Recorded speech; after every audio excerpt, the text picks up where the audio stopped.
Who's been getting belted in the last couple of days, though? It's been the north and the northwest. Here's the way it looks right now out there in California, right? Where are we? Oh, yeah, it's Tahoe right here. Look at that. That's beautiful. South Lake Tahoe. There's the heavy snow. You want ground truth? That's what it looks like from the camera. There is our resident Sasquatch, Robert Ray, standing out there in Stateline, Nevada. Robert, it is coming down, my friend, looking good.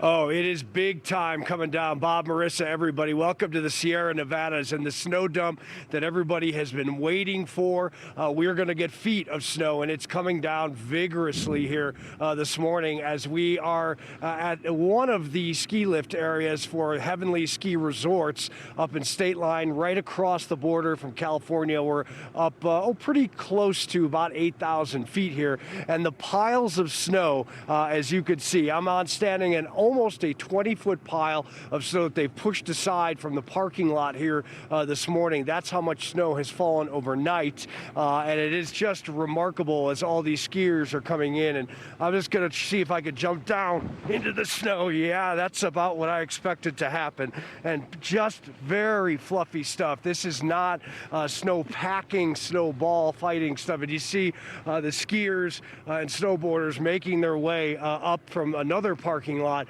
across this one and getting in line. The ski lifts are moving, and there are hundreds of skiers awaiting for the opening of mass powder up on these runs. It should be a heck of a morning, most certainly. As a matter of fact, you know, if we look at the video of our journey from South Lake Tahoe this morning, we moved our way up the mountain through some roads that are beginning to be compromised, though if you have snow tires and you have snow chains and four-wheel drive, you should be okay, though that's going to progressively get more dangerous throughout the day. We know that well over 33 inches has fallen near Donner's Pass, and that is near I-80, and Caltran, California Transportation, is urging people with checkpoints, if they do not have chains on the tires, they're going to stop them and not allow them to move any forward because of how dangerous this is becoming with all of this snow. Feet of snow expected at the higher elevations, and Donner Pass already having issues yesterday. We are just to the southeast of Donner Pass on the south side of the actual Lake Tahoe. Now, skiers here, this is epic for them. This is like what they live for. Take a listen to one guy who was saddling up the boots. I caught him moments ago. What are you expecting here today? Powder, fresh snow, soft snow, epic condition. This is what we ski. Are you concerned at all about the roads trying to get out of here after? No, and I've got a friend who lives right here, so I can stay here if I need to. Yeah, there you go. He's lucky. He's a lucky one. For a lot of these skiers out here today, they're going to maybe be in a situation when they try to leave and head down the mountain to wherever they're going, especially if they're headed to South Lake Tahoe, California.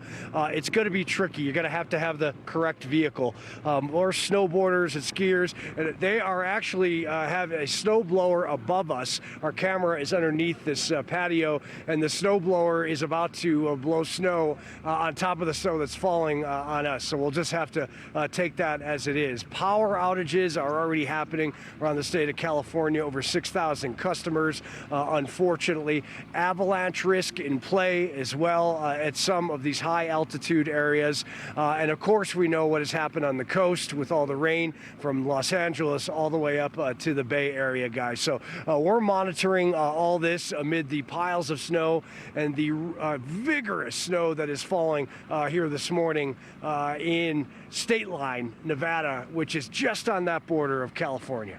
Bob, Marissa? Robert, we're watching your live shot behind you, and Marissa made a comment. It's tough to snowboard when conditions are like this. It's even tougher when you have a beer in your hand, I would imagine. Oh, yeah, absolutely. It'd be tough to have a beer in the hand. But actually, let's see if these guys, what they're expecting.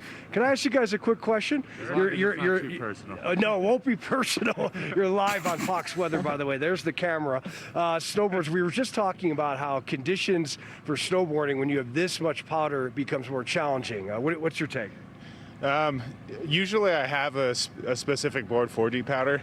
Didn't bring it today, so we'll see how it goes, but I'm hopeful. What were you thinking? Not bringing it. I wasn't thinking, but we'll see how it goes. How about you? What are you expecting up there? It'll be challenging, but fun everywhere. It's Yeah. gonna be fun everywhere. All right, where are you guys from? Originally Reno, but Colorado, Denver. Okay. Oh man, talk about the deficit there. Brutal, Yeah, right? brutal. Oh, what part of Colorado? Denver. Denver. Okay. I was just in Breckenridge about 3 weeks ago. Very icy, tough. I hope you guys get some more snow. It's gonna help. Oh yeah, we'll be out. Yeah, we're hoping for that too. All right, guys. Be safe. Rock and roll. All right. Have a beer up there. We will. All right. There you go. Yeah, the little shops that you could stop at, the resort lodges. Absolutely fun. Get an IPA and then head back down and lose everything you got, right? Yeah, Who why cares? not? Robert Ray, love the report out there. And the ground truth is epic. You're right. The snow is just dumping, nuking pow is what they call it out there. Robert Ray, we will check back in with you again within the hour. Good stuff.